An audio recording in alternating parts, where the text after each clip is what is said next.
It's nice to see you. It's not like we've been sitting and talking for the last 25 minutes about what's going on with the world. Hmm. Fine. Yeah. uh, the yeah. How are you doing? What's going on in your world? Yeah, I'm okay. I'm finding time here and there for bits and bobs of music related malarkey. So, yeah, yeah, it's all good. That's what we need in that sense. The uh, the Discord is alive with the sound of your drum and bass. Now, the 1988 Anomaly is not quite drum and bass, but I mean, bearing that in mind, is this are we kind of, are you teasing something new or exploring new pathways in that regard? Uh, well, it's a good question. I mean, the drum and bass is kind of just fun, and I think it kind of came. I've always loved drum and bass. Um, I mean, way back when I used to live in Bournemouth, we were involved in the club scene quite a lot, and so I've kind of been there. We like when drum and bass was really big, so like Fabio and Groove Rider and LTJ Bookham, like we were like kind of there. You were there. Yeah. Yeah. So I've always been like old school drum and bass. I still really like when you listen, like a lot of the drum and bass now is so hardcore and gnarly, and it's very different to what it used to be. But that what I suppose what they used to call intelligent drum and bass. You know, Okay. so like LTJ Bookham, where you've got bits of jazz and the beats are kind of more kind of where they used to get hip hop drums and speed them up and add extra beats in there to make it drum and bass, and got kind of like ambient kind of stuff going through it. That's what I kind of like. So that's the kind of drum and bass that I like doing, and I think I like doing it because I can just pick up the bass guitar and stick a drum and bass beat on and just dance around the studio for half an hour, and it's like a proper get it out. Do you know what I mean? Yeah. You can just enjoy yourself like half an hour, like a ambient sound, drum and bass beat, bass guitar, bang.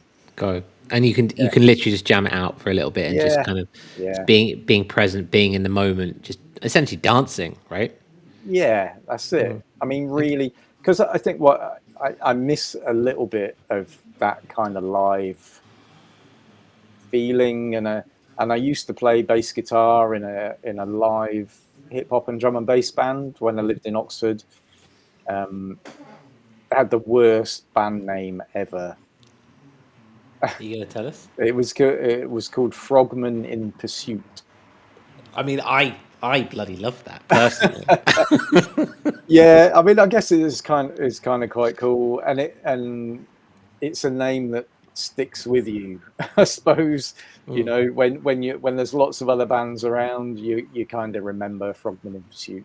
Totally, totally. Um, but I like that feeling of playing live where people are really dancing to kind of drum and bassy kind of stuff.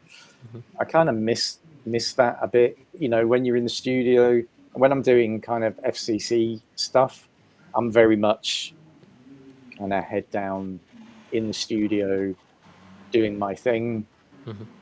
But when I'm mucking about with a bit of drum and bass, I'm dancing round, with a bass guitar around me, getting a sweat on, and it's very different, and it feels kind of nice.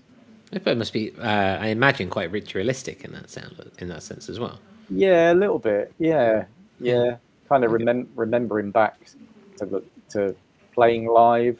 It's quite a nice feeling. Is there a space for the FCC project to step into the live space? I'd really like to try and get to that point, and I am definitely working more towards that point.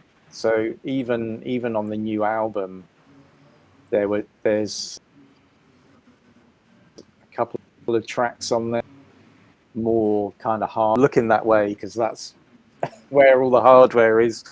But yeah, I mean, there's a couple of tracks where I've got the S1, the Roland S1 going, and the Deep Mind, and it's all very much, knob twiddling and playing a few bits kind of live. And I'd love to get to the point where I can bring the 4-track in a bit more. Maybe the reel to reel's a little bit heavy to lug about, but the 4-track does the same thing, and it's a bit more portable. So if I can get to that stage, I'd really love to be able to do a bit more live music, and I'm definitely going more that way at the moment. That's cool. I think it's I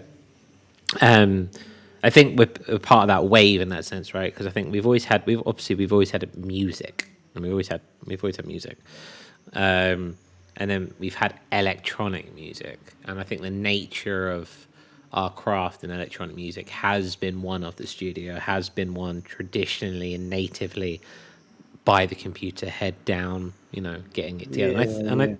And I do believe that is, in a sense, part of why we've seen, just as an example of many, when it comes to things like drum and bass, where it has shifted in tone quite substantially and created a whole new kind of subculture and sub-genres of drum and bass. That's because of that kind of production sound, right? Because the expansion of the DAW and that ability just to sit and lock in and do your thing has created things like color bass, for example, which is less based on samples and more based on, or less based on kind of like ripping jazz samples and more based on, splicing stuff in that sense. Yeah.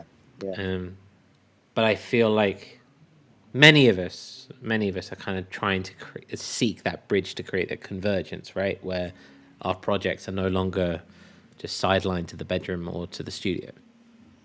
Yeah, I think a little bit of diversity, I think, really helps. So just mucking around with a bit of drum and bass, and mucking around with, I like a bit of funk and soul.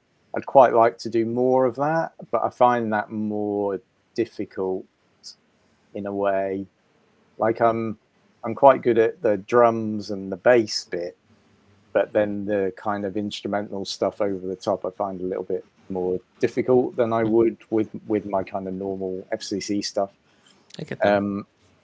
But doing a bit of drum bass and a bit of funk and a bit of other stuff, it all kind of feeds back in. Then you're always learning something new. Like the way that I construct drum and bass tracks is very different to the way I construct FCC's tracks, just because you're conscious of the the build and the dropout and that kind of feel. But then what I learn from doing that kind of always comes back into the FCC stuff anyway. It all comes home, right? It essentially it's fueling your creative mind in that sense. It's just tickling different neurons. Yeah. I mean, it can. I guess it can be really easy and comfortable to just when you get time in the studio to slot straight back into your comfort zone with the same instruments, the same sounds, and all of that thing. And I think just branching out into a bit of it doesn't matter what it is, but for me it's a bit of drum and bass, a bit of funk and soul. It kind of feeds a different part of you, and then that comes full circle and feeds back into the stuff that you do, your everyday stuff. Really. I get that. I think it's natural as well. I mean, I think it makes sense after a few releases of FCC. It makes sense that you'd be kind of approaching or exploring different methods and different workflows and different sounds and different textures and seeing what else is out there, right? Like that makes total sense. It's like you said, you don't want to get bogged down and you don't want to kind of pigeonhole yourself into a distinctive kind of notion. You got to No. explore these things. Yeah, absolutely. And I think for me, a lot of what I'm listening to at the time kind of feeds back into the music that you make, which is inevitable, really. I mean, that you mentioned the drum and bass track that I sent you and put on the Discord, and that was I was listening to a lot of Radiohead again because my teenage boy going through this fantastic musical journey, absolutely loves Radiohead at the moment. So he's constantly like, "Oh, Dad, you listen to this, listen to this." And I love Radiohead. I kind of, when I was in bands in Oxford, it was at the same time that Radiohead were coming through, so we kind of half knew them. I did a gig with them once, so there's there's an affinity there with them, but they are incredible. I mean, really incredible musicians. And I was listening to them a lot, and then I did that drum and bass track, and it kind of almost sounded like if Radiohead or Tom York might have done a drum and bass track. So like when I listened back to it, I thought, oh, the bass line sounds a bit Radioheady, and the chords, could sound a bit kind of Tom Yorky, and all of that kind of must have filtered through into my subconscious somehow. That makes total sense in that regard. Like, I mean, that's what you vocalize there is the absolute process by which we make music, right? We hear things that inspire us, and then it goes through our filter of existence, and then we spit something else out, which is akin to something, maybe not, but always has a place, right? Like, there's no that my old saxophone teacher used to say to me, "There's no such thing as improvisation. There's just playing stuff you already know filtered differently." Yeah. I mean, we're only working with a certain amount of notes, right. in a certain amount of combinations. Whatever you've done somebody must have done that before. You know what I mean? There's nothing new. It's just how it's put together. You make those notes with that sound and those notes with that sound, and then it's something new. Completely. And it is exactly, and I appreciate the notion of breaking new ground and trying to or I appreciate the pursuit and trying to find new ways to bring that to fruition, right? Because that comes there's a direct correlation between somewhat what you absorb and what you take in, and then what you essentially do with it in that regard, right? And it, like you say, it's very easy to get trapped in the cycle of using the same palette and the same sound selection and things like that, and that's okay. That works for some people. There's also a lot of joy to be found in continuously evolving. I mean, we spoke about this. I think we spoke about this last ADSN, which is 16166. I think by the time this comes out, yeah, it'd be 166. This notion of balancing that idea of having a workflow, having a sound that you identify with and know that's yours and keep intrinsically true, but also having the confidence, the drive, and the willpower to evolve your sound and let go of certain aspects of your sound in the name of growth and in the name of finding new things to essentially get excited about. Yeah, definitely. And it's not always going to be good or work for you, or I'm always a little bit. I always put a little bit too much pressure on myself when I have the time in the studio to do something good. And a lot of the time that pressure can be a real negative influence. But just that pressure. It's like, oh, I've got to do another track. I've got to do another FCC track. And actually get, stepping away from that and doing something completely different really helps get rid of that pressure. And then you can take the bits that work and the bits that don't and feed them back round and fuel that kind of cycle so that you don't feel like you're sat in the same box all the time. Look at that. I can completely empathize where you're coming from in that regard. That pressure that you talked about, I think, is something that we all, many of us, probably is a more accurate way of saying it, experience in our musical journeys, for many different reasons. Do you know where your self-imposed pressure comes from? That's a good question, actually. I don't know. I think I've got a lot better at ignoring it recently, especially with the latest album.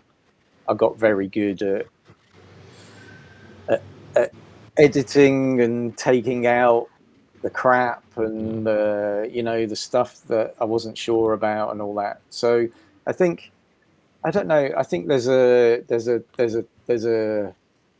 balance between time and creativity and what you're hoping to spit out the other side. And I find it a lot with, so my day job is a designer, and the more my head is in design, the more I tend to push the boundaries and kind of make it more interesting and try things out. And the less I design, the more I tend to stick to what I know. Like, because my job's not all about design. There's some design, there's a lot of coding, and because it's web design, and I find the same. I find the same with music. So when I have very little time for music, I tend to dive into the safe space.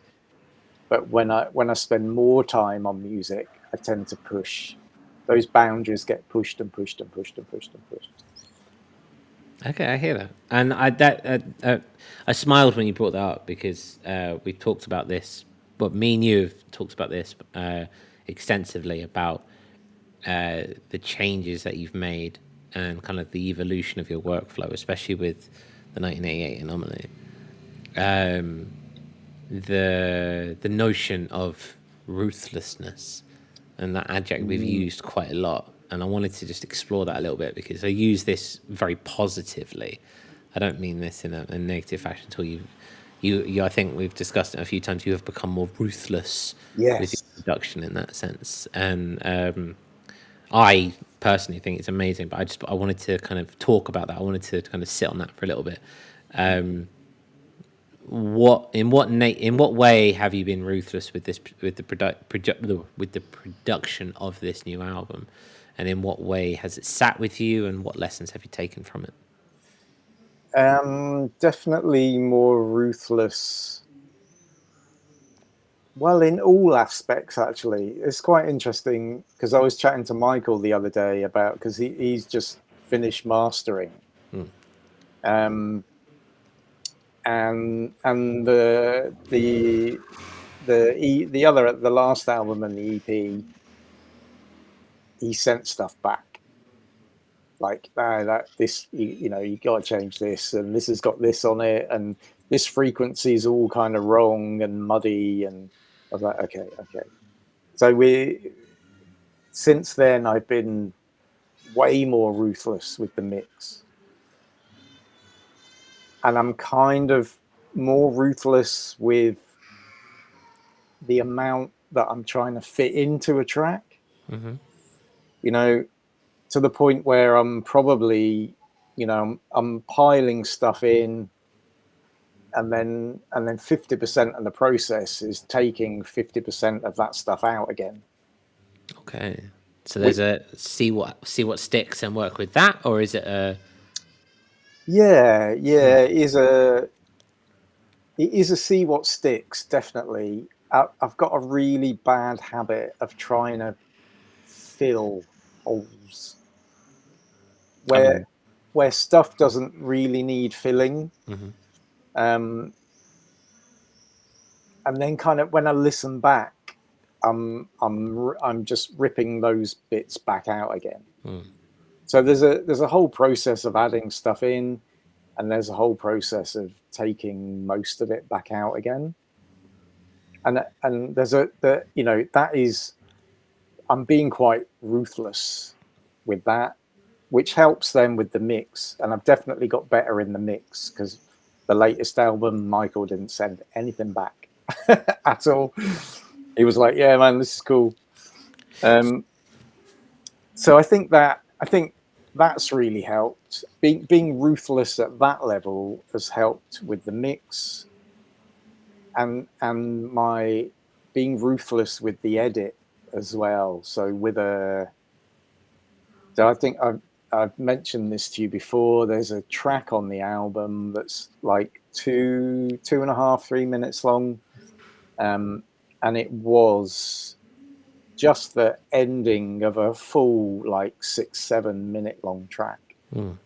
But when I listened back to it, all I wanted to hear was the bit at the end. So I just scrapped the rest of it. I'm glad you told that story. Yeah, I'm really glad you told that story, because it is very much the microcosm for your ruthlessness in this new album. And yeah,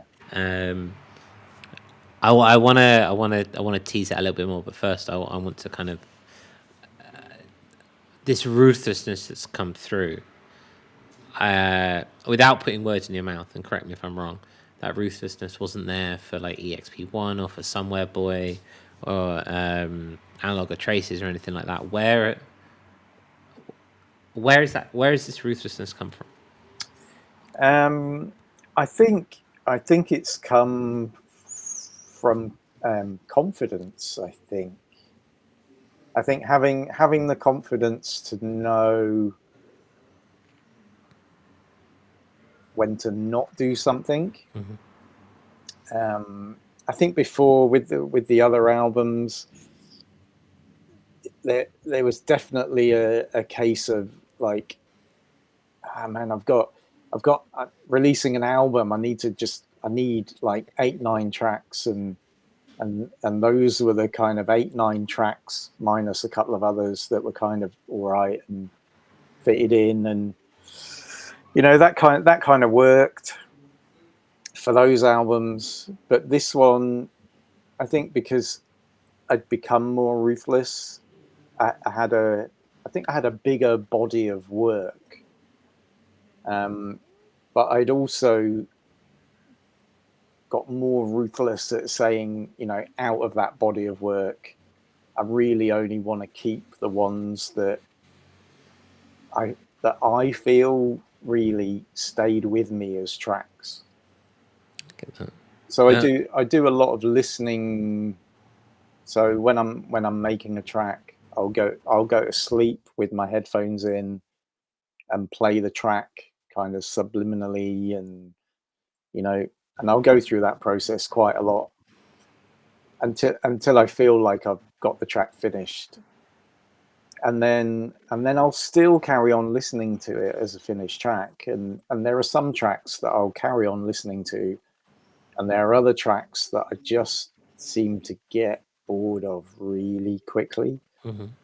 So I tend to try and stay with the stuff that stays with me, and just go with my own gut feeling that if that's a track that I want to listen to, and I still want to listen to like a month later after I've come out of the headspace of creating it, then hopefully other people will get the same vibe from that track. I understand that, and fundamentally in that regard, you're making the music for you. Yes. As in, if you are not vibing with a track, then it's unlikely that you're going to want to put it out or give it as much space, because ultimately, if you're not vibing, no one's going to vibe with it. Yeah, absolutely. And I always think, I mean, big bands, Radio, great example. They're creating those tracks and releasing them on an album, and then promoting them and gigging them probably, 2 or 3 years after they've written those tracks.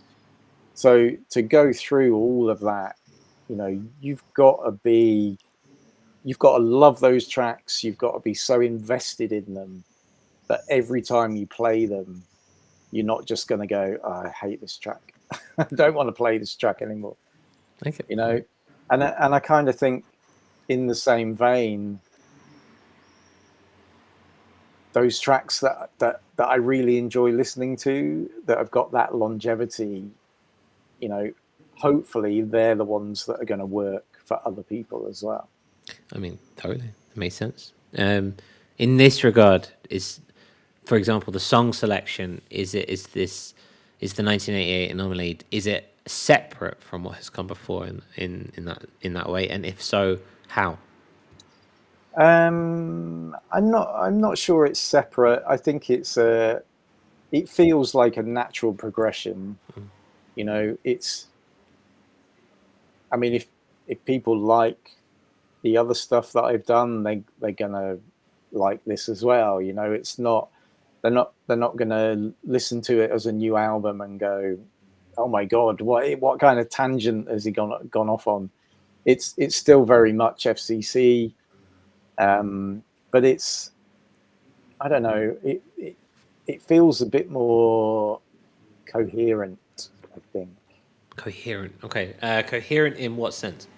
Coherent in it feels like more like a body of music with a journey that fits together as a whole package, rather than, I mean, Somewhere Boy, that was meant to be 4 tracks that were a whole thing, where the first 2 albums, to me, they might not feel like that to people listening to it, but to me felt like a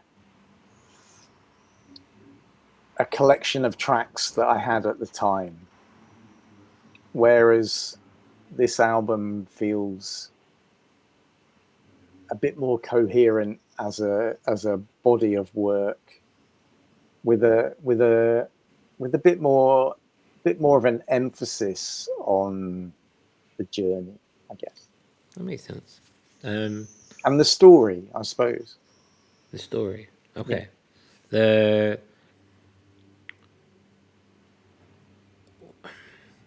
Okay, so the cohesiveness, the story, and the confidence of the things that are coming to in that regard. Is it the confidence that's driving the cohesion? Is it the cohesion that's driving the confidence? Or is it cyclical? Where is that coming from? Oh, that's a deep question, that is. I guess they kind of feed into each other, I suppose. I think the confidence,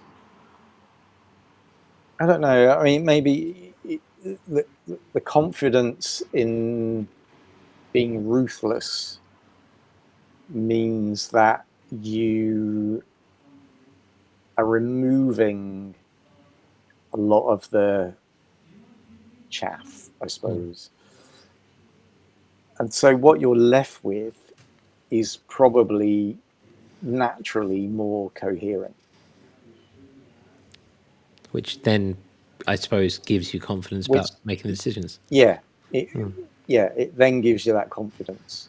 That makes a lot of sense. It's funny, sometimes, like when I listen back to the old albums, I mean, it must be the same for every musician. You kind of, the bit you're most interested in is what you're working at that point in time.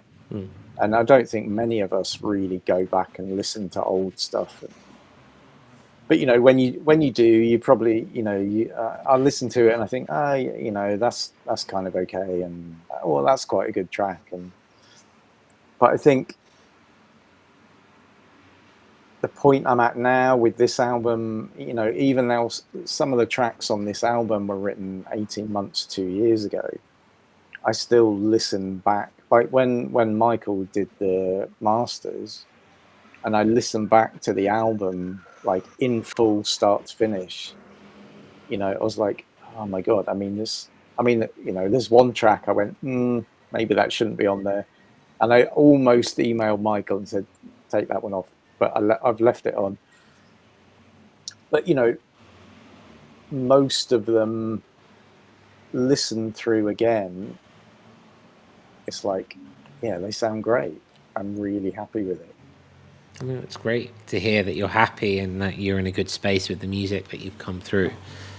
First and foremost, mate, because you are essentially creating for you. We are creating for ourselves. First and foremost, the music we put out is our expression of the universe before anything else, right? Yeah, yeah. So it's good to hear that your expression of the universe is something that is in tune with you. That's good. That's a great place to be. When it comes to the story of the album itself, I'd like to explore that a little bit. Is this a conscious story? Is this an unconscious story? Is this something that has developed as the album has come to be, or have you gone in with that notion and wanted to create a narrative? Or can you tell us a little bit more about that? Well, I don't. Yeah, that's kind of tricky. I have a weird. Well, to me, I don't know. It might be weird. It might not be. I don't know how other people work. I mean, I know, there. I see lots of people having, these amazing kind of concept album style ideas. Like, I love Runcorn Development Plan, whatever his name is, massive title. I think he's incredible, and his theme, the idea that runs through everything he does is just phenomenal. But for me, what I do is so organic. I never really come at anything with a umbrella idea. It's all just in the moment, a sound, a feeling. Something will trigger a track, or not even a track, but it will trigger a moment, an experiment that will evolve into a track, and then that will be a piece of music with no name or no intention, no big idea. And so when I get to the point of, like, okay, we need to collect all these little ideas and feelings and whatever together into an album, I find that part of the process really difficult, because I haven't had that big idea, that umbrella that it all sits under, that one style, that one theme, because it is so organic. And so kind of I have to wrap it up in a box that kind of works for me and for the listener as well.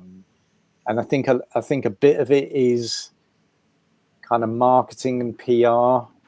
I want to wrap it up in a box that appeals to people, but I also want to wrap it up in a box that appeals to me and has a little bit of intrigue, a little bit of story. And I think, Somewhere Boy was a lot like that.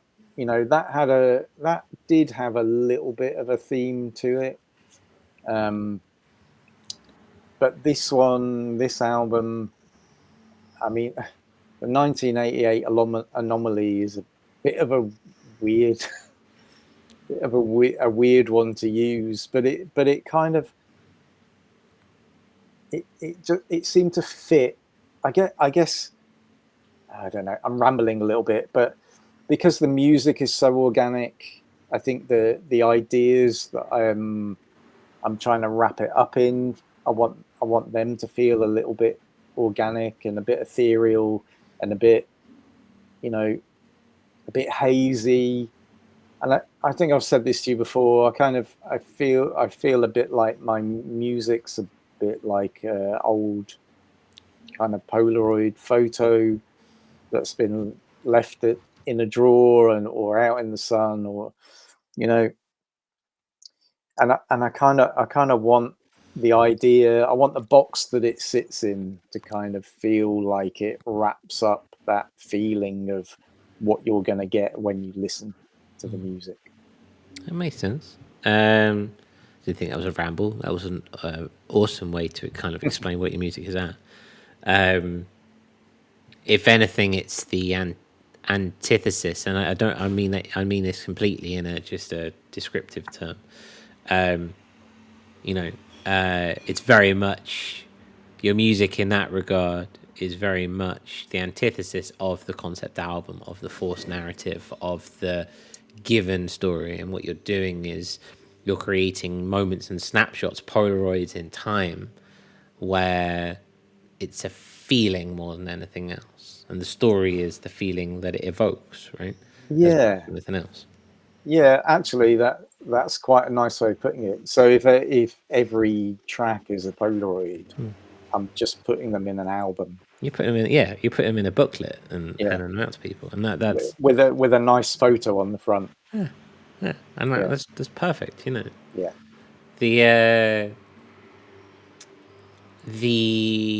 I want to just tease this out a little bit more than because we have the cohesion and we have the story, and we know that for you the story is this feeling, is this Polaroid that we're saying.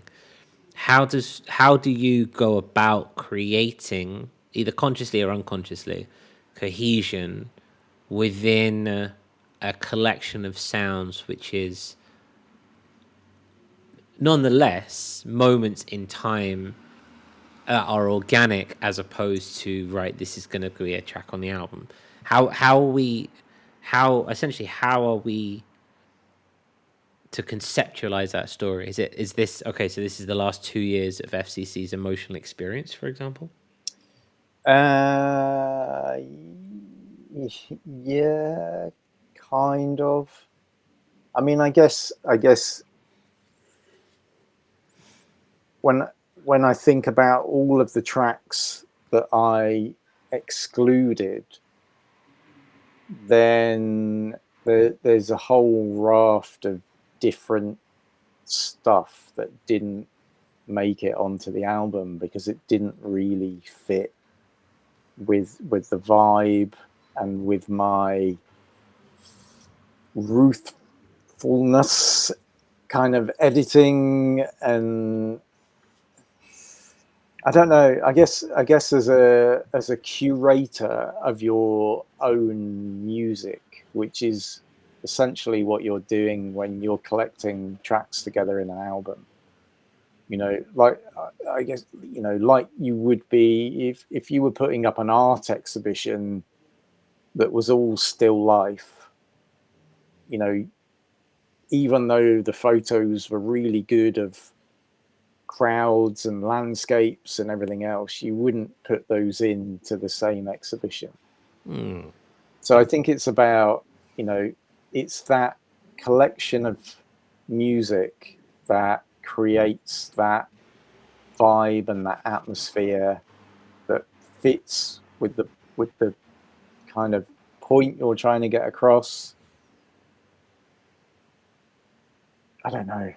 I mean, I still find it really, really hard to pull stuff out and put stuff in, but there's definitely a point at where you say that definitely doesn't need to go in with that group of tracks.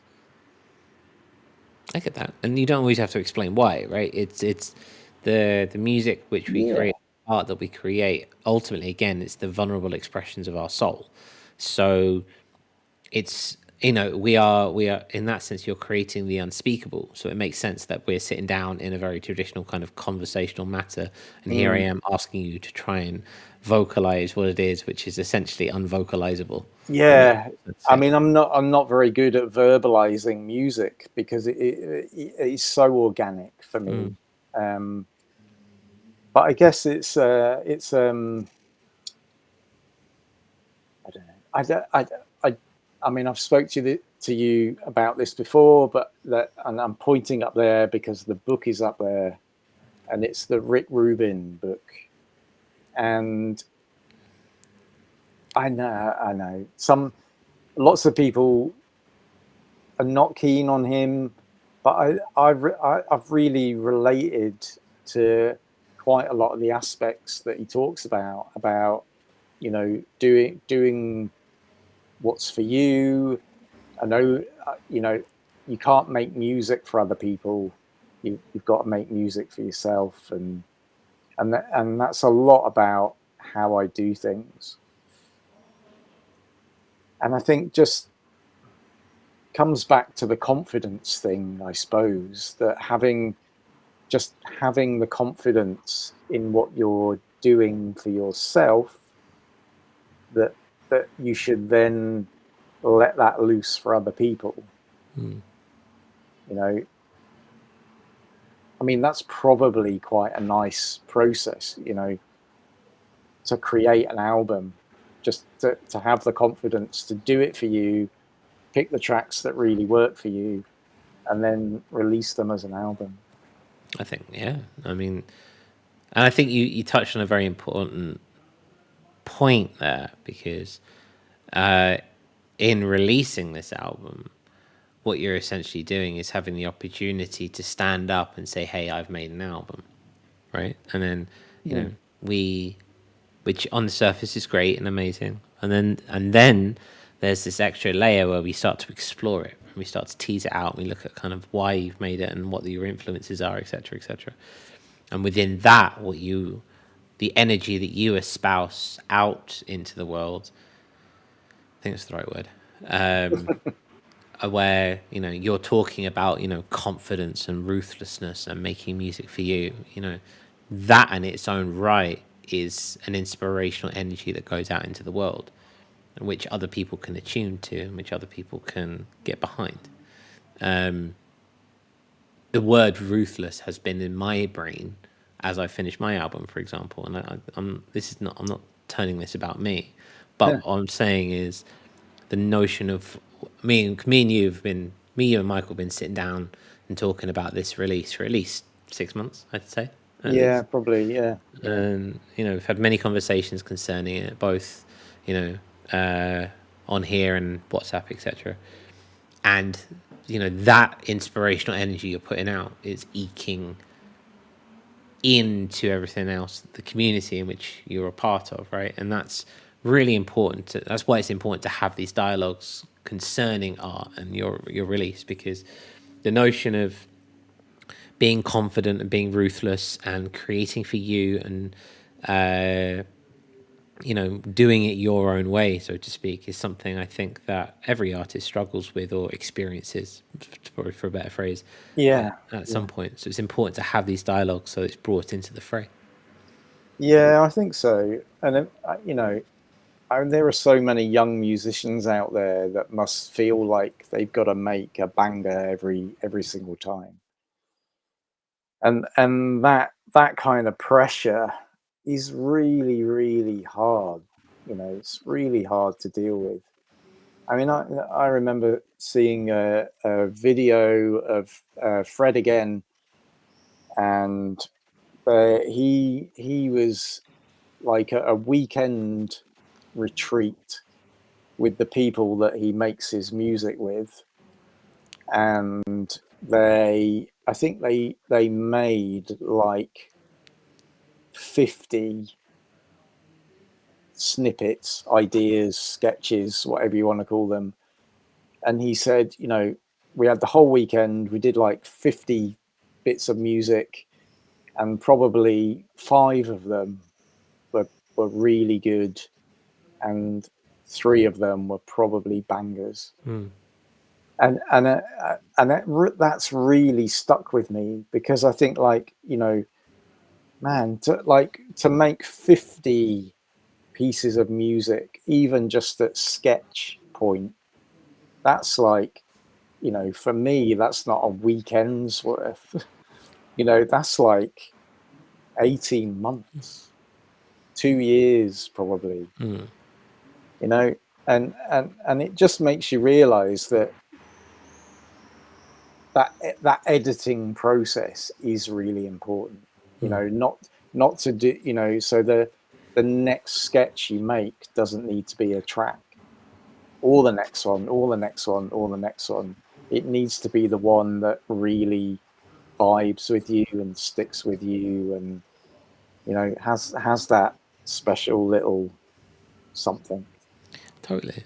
And I think to everything you've said there is completely valid, and I think that it's important to remember also that what we consider a banger or what we consider a good track is inherently linked to our unitary existence in that present moment, right? Like, Yeah, it's not yeah, just about the sonic collection of sounds, it's about the either the nostalgia or the feeling or the place or the time that you were making that particular track and why you were making it and coming down. So this artistic journey is very, yes, you've got to make sure that you've got, you know, a decent frequency spectrum. You've got to make sure that you know your hi-hats are not too high. You got to make sure that there's a good beat. You've got to make sure there's a good bass line, for example, right? All very valid.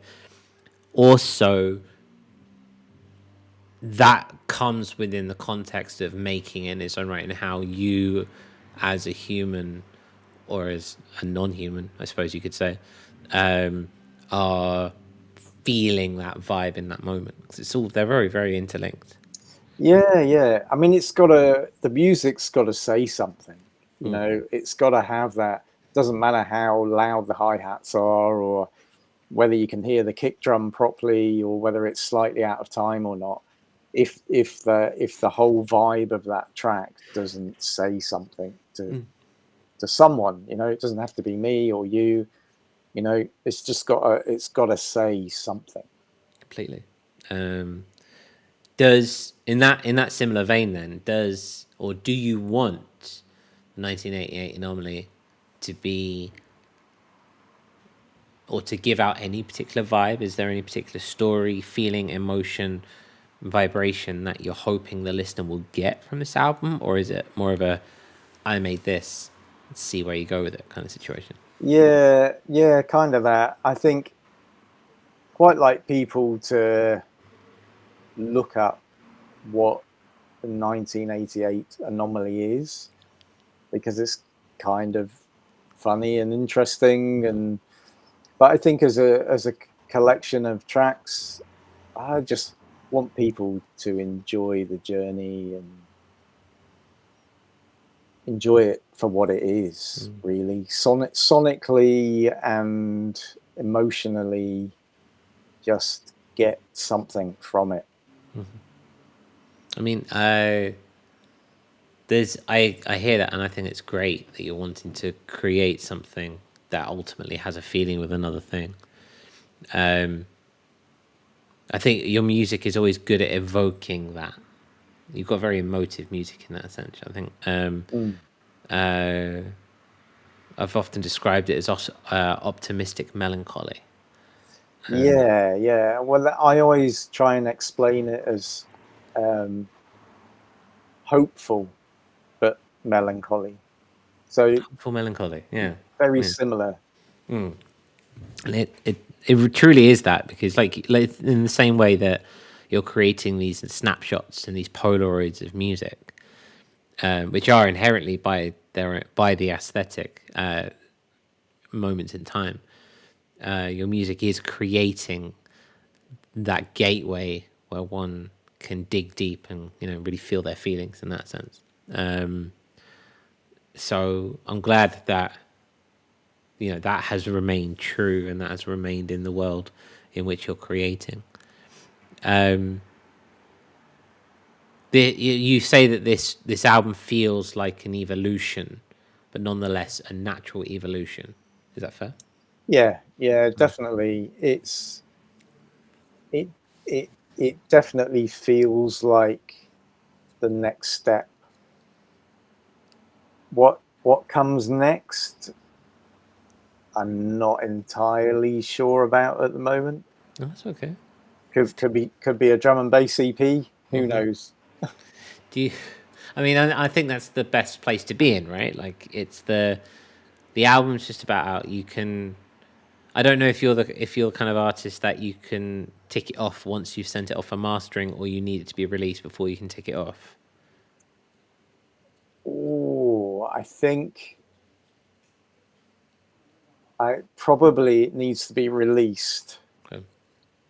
And then, because then, like, you know, you get feedback on Bandcamp and reviews in the online media press, and then once that's kind of died down, then it kind of gets put to bed a little bit. That makes sense. So right now, you'd say that you're in this kind of limbo state almost. Yeah, a little bit, where my head's still in the album, even though those tracks are kind of gone, really out of my head. I need to still live in there a little bit, you know, because we're talking about it a bit more now. I'm doing the show on Wednesday, so I know I'm going to have to talk about the album quite a lot. So I'm kind of my head is still in those tracks, but in a way, once it's kind of done and it's gone, and you don't have to think about it anymore, it's kind of nice, because it, you know, frees up that little bit of headroom just to move on and do what comes next. I get that. That makes total sense. I can definitely empathize and understand the notions of being between two spaces in that regard. Like you say, you've ticked it off, but you still have, or you've ticked off the tracks, but you still have like this kind of, you know, the promotional side, the marketing side of it, and you know, to see where it sits in the world, right? Which you need to get that closure, right, to see it kind of where it sits Yeah. in the world before you can move on. Mm. Do you know? Is there any? I mean, you've mentioned a drum and bass EP.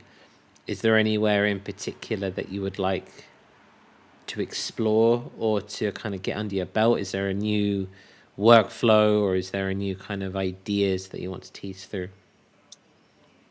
I don't really know where I'm gonna go next at the moment. Cool. It's kind of nice. I keep coming back to my comfort zone, Mm-hmm. and doing good tracks, and then thinking, maybe it's just the same stuff again, and then I'll branch out and do something completely different, bit more. I was chatting to you earlier about that track. There's a bit more soundtracky, sounded like a Andor, kind of bit of incidental music from Andor, the Star Wars series. So I don't know. I mean, I'm working on a track that's just glitch-tastic at the moment, which is quite good fun. And then there's the drum and bassy stuff. So I don't know, maybe the next album might just be like all over the place. Oh, it's fun. I think You know, a bit of a drum and bassy kind of track, kind of John Hopkinsy, glitchy kind of track, and loads of soundtracky stuff. Who knows? well, I think that's the best place to be. Essentially, it sounds like you're playing. Yeah, Right? You're being playful with your sound right now, which, yeah. you know, we speak. This has been a topic on ADSN quite a lot recently. This notion of, especially when we get into the game of releasing and streams and numbers and purchases, etc., it becomes very defined or framed around that particular perspective, and it when you are going. There's nothing wrong with that particular perspective, but also at the same time, you lose that innocence of playing, which is where the true vulnerability and the true expression of the soul comes from in that regard. So the notion that you are still working out what the next step is means that you're basically in your sand pit, and you've got a dumper truck, and you've got a sand castle maker, a bucket, and you're making sand castles and seeing what's happening, which is a great place to be. Yeah, it is. It is a nice place to be. Just takes the pressure off. You know, I'm not writing an album, not writing an EP. I'm not trying to work in a box. I'm not I'm not doing any of those things. And so I'm back I guess I'm back in my organic kind of, what do I feel like? I feel like a bit of drum bass, or a bit of funk, or a bit of FCC, or a bit of something I've never branched into before, like complete glitchy mess. Is your current mindset about where you're at? Has that always been part? Do you have it, for example, after Analog to Traces, for example, or was it a case of, oh, I should be getting on with the next album now? I've tried not to think in next albums. I did with Somewhere Boy. I wanted to do that. That was very much a I need to do this kind of thing. Whereas no, I've never really been driven towards doing the next album, doing the next album, doing the next album. It just seemed to just stay in my little organic flow, and then when I feel the time is right for a collection of tracks, then it happens. I mean, perfect in that regard. Excuse me. To not be bound or influenced by external pressures and self-imposed expectations is a wonderful place to be, and that's lovely that you're there. Yeah, I mean, I guess it is the beautiful position of a semi-professional musician. Semi-professional. I've elevated myself there to a point where I would probably say amateur musician. I mean, you make money from your work. Well, I do. Yeah, that is true. Yeah, okay, semi-professional.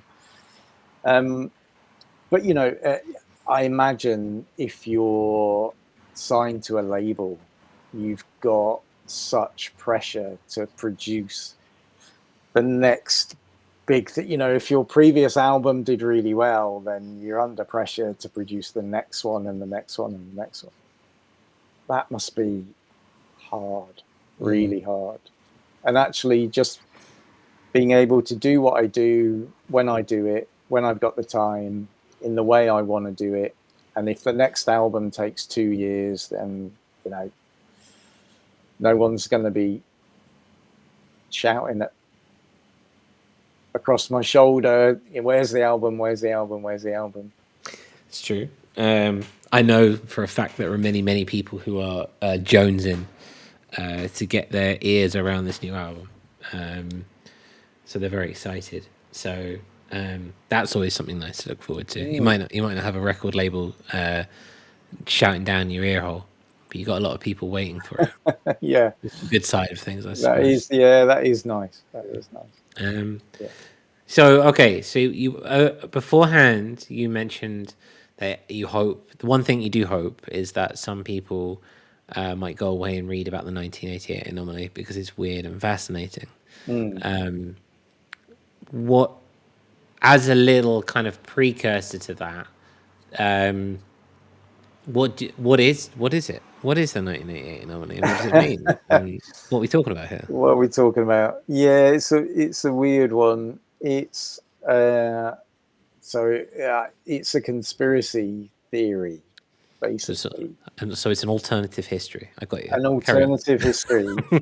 And so there's a couple of different versions, but basically it goes something like the reason why the 1980s is so ingrained in everybody's subconscious is because something happened in 1988 that was now you can say this however you want to say it, but a world changing, a universe changing, a multiverse changing event that basically reset everything. It either started a new timeline, or this, when you read up about it, there's so many different ways that this gets explained. But I guess the main gist of it is something happened in the 1980s that completely changed our whole consciousness in some way, and that is why the 1980s seem to be this time that everybody wants to go back to, everybody reminisces about. You know, Right. it's kind of odd, but almost a bit, you know, there's that nostalgia for the 1980s with music and film, and maybe not so much fashion, because fashion was awful in the 1980s. But I was a 1980s teenager, so it kind of worked for me. I mean, I feel a bit nostalgic about the 1980s anyway, because that's the period where I was, I was growing up. But it kind of just fitted into my music, and my music's quite nostalgic. The album doesn't sound very 80s in musical style, but it kind of just fits in with that nostalgia and that lost point in time, and kind of fits with that kind of vibe, really. I get that.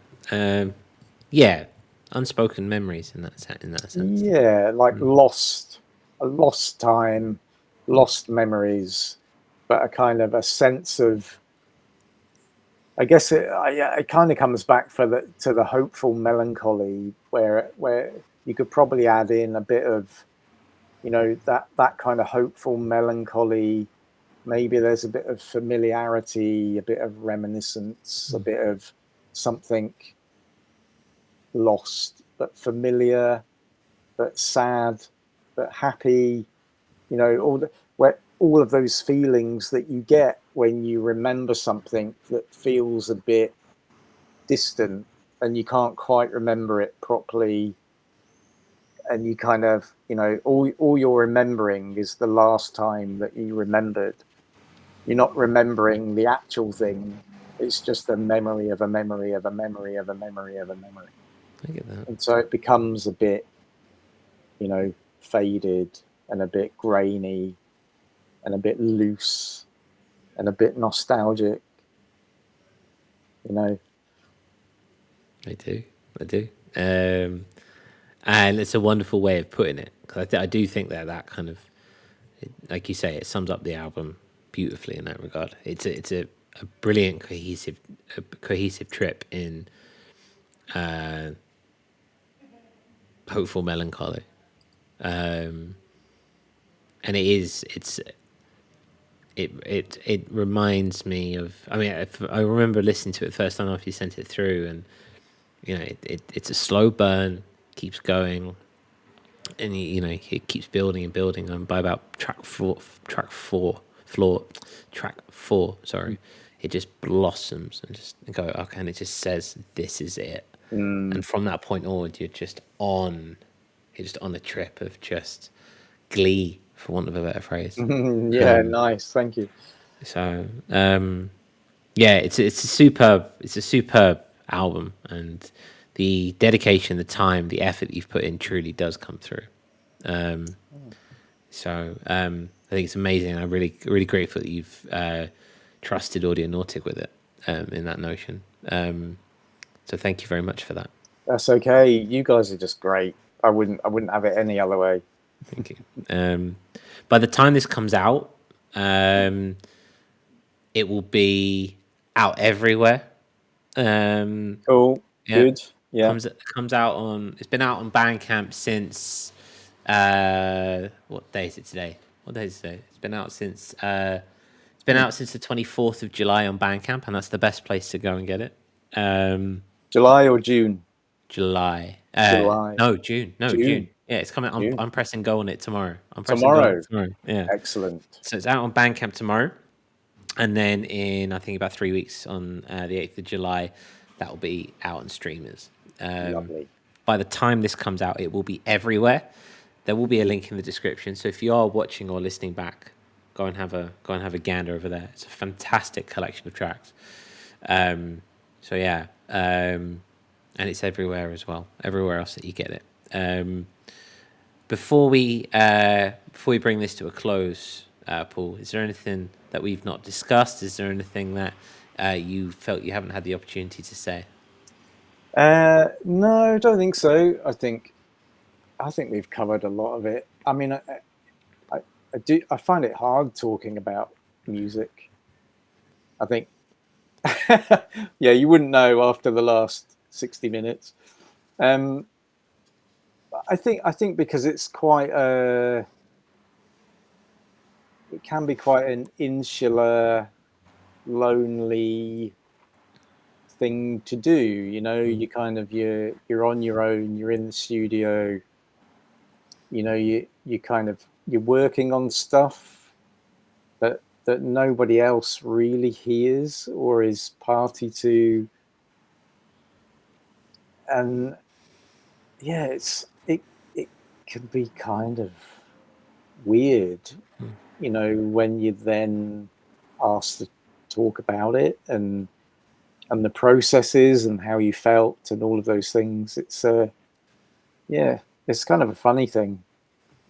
I mean, in my day job, I get asked about design. Why is that there? Why is that color? Why did you feel we needed to put that there in the flow? And so you end up you have to justify everything that you do. But within in music, and you don't need to do that. It never really comes into my head. Back to that organic feeling again. But yeah, it's funny. It's funny talking about it, and it always gets to this point where you've got a collection of tracks in an album that's going to be released, and then suddenly you need to talk about it all the time. Yeah, I get that. I'm grateful that you have, because I think what you've offered or what you have said is incredibly important. I think the tenacity and the ruthlessness and the depths to which you have explained your creative process it's very inspirational. It's very very validating, I think. And I say that coming from me, but I'm sure there's others who feel the same way. And it is conversations like this, and it is kind of trying to vocalize the unvocalizable that allows us to continue to bounce off each other as a community. Yeah, definitely. And I think definitely, the community that we've got and talking to other musicians has helped me massively, because, there's still a part of me that has got that imposter syndrome where I feel like I don't know really what I'm doing. And, why does anybody else want to listen to me talk about music when I feel like almost every other person out there knows more about it than I do? But then, weird things happen. Like, when you had Tim on the show quite a few weeks ago now, he's incredible, and he does so much music. He does, sync licensing music and all kinds of stuff. And then you asked him about musicians that inspire him, and he said me, and it was just totally blew me away completely. It's amazing where you find it's amazing where you find your inspirations, right? And it's amazing when I think we do as musicians tend to have we do have a tendency to minimize ourselves in the face of others. Yeah, definitely. Because there are so many good musicians out there. Completely.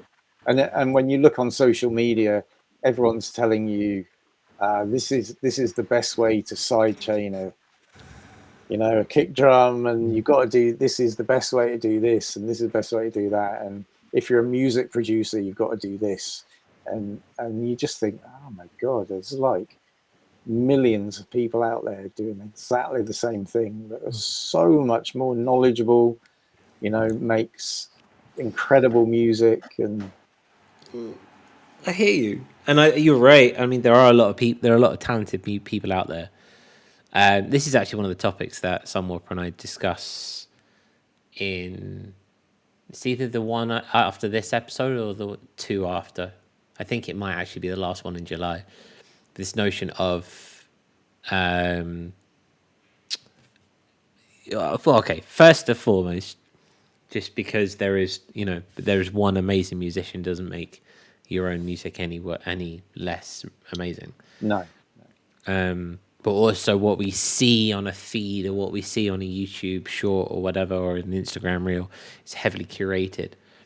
And it's, even if it's potato quality, it's still an edit of someone's existence, which means you are getting it through a filter.